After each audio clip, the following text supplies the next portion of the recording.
Udah sampai di area di sini aku nonton-nonton je lah, itu tayar kan, itu tayar trick itu tebal banget gitu. Jadi dia punya namanya mean before failure dia enggak lama banget. Ini udah di memang nyaman aja kan. Tapi aku fikir itu kanak-kanak sekolah mampu je bikin opening itu sporting tayar gini kan untuk replace. Tapi dulu lihat sendiri lah, itu tayar trick dia sudah tebal banget kan. Jadi mikirin itu paku-paku tu enggak ada, itu besi-besi cucuknya enggak ada kan. Lantas aku saja tengok ni udah konfirmasi four wheel drive. Tengok tayar. Two wheel drive gitu kan. Cruising two wheel drive.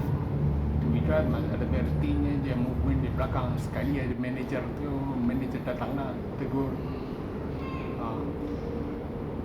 Ini aku tengok itu suspension set kan. Pasal pijak kaki di sini kan. Tengok begini gayanya kan. Lu lihat sendiri ni tayar track ni tebal banget. Wheel wheel wall street tayar pun tebal banget kan. Sesuai untuk cruising. Lu lihat sendiri suspensi belakang dia bukan pampat pasang gitu kan. Belakang tu ada itu spring down gitu kan. Spring down ni artinya untuk angkat barang-barang berat gitu kan.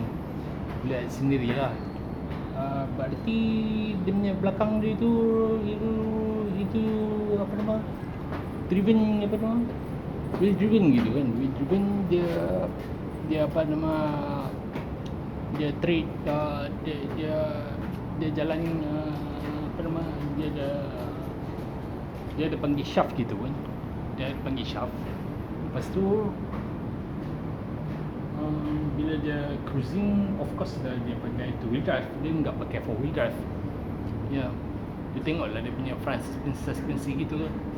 Front suspensi gitu, dia lihat sendiri begitu complicated. Jadi permasalahan pokoknya itu fluid steering tu mana mau dapat?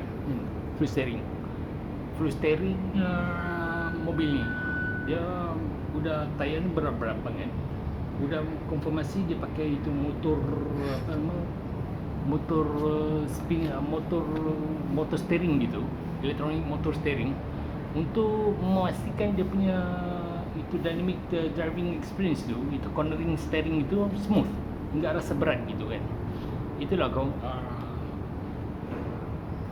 bestnya apa nama 4x4 gitu kan.